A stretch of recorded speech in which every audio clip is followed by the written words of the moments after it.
एक छोटा सा गांव था जिसके ठीक किनारे एक बहुत ही पुराना और घना जंगल फैला हुआ था। गांव वाले उस जंगल से बुरी तरह डरते थे, क्योंकि सूरज ढलते ही वहां से अजीबोगरीब आवाजें और डरावनी परछाइयां निकलने लगती थीं। जंगल के सबसे करीब एक टूटी फूटी झोपड़ी में एक बूढ़ी दादी अकेली रहती थी।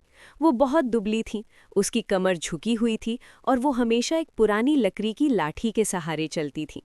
गांव वाले उसे डायन या साया समझते थे और उससे बात करने से कतराते थे। जब भी शाम ढलती, दादी अपनी लाठी लेकर धीरे धीरे घने अंधेरे जंगल की ओर निकल जाती। गांव वाले अपनी खिड़कियों से उसे देखते और डर के मारे दरवाजे बंद कर लेते। गांव का एक छोटा लड़का मोहन हमेशा सोचता था कि दादी रोज रात को उस खौफनाक जंगल में क्या करने जाती है। एक रात उसने हिम्मत जुटाई और चुपके से दादी के पीछे चल पड़ा। उसने देखा कि जंगल के अंदर पेड़ों की परछाइयां हिल रही थीं, जैसे वे जीवित हों। हवा में एक अजीब सी सिहरन थी। जंगल के बीचों बीच एक विशाल पुराना पीपल का पेड़ था।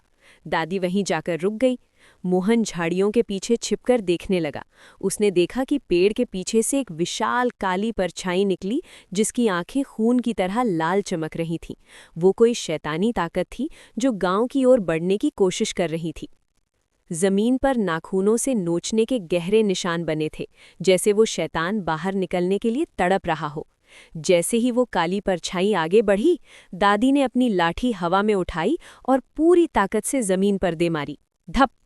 एक तेज कंपन हुआ और दादी की लाठी से एक रहस्यमयी रोशनी निकली। दादी की आंखों में कोई डर नहीं था, बल्कि एक अजीब सी शक्ति थी। उस प्रहार से वो काली परछाई चीखते हुए धुएं में बदलने लगी और वापस पेड़ की जड़ों में समा गई। मोहन को समझ आया कि दादी कोई चुड़ैल नहीं, बल्कि गांव की पहरेदार थीं। वो हर रात अपनी जान जोखिम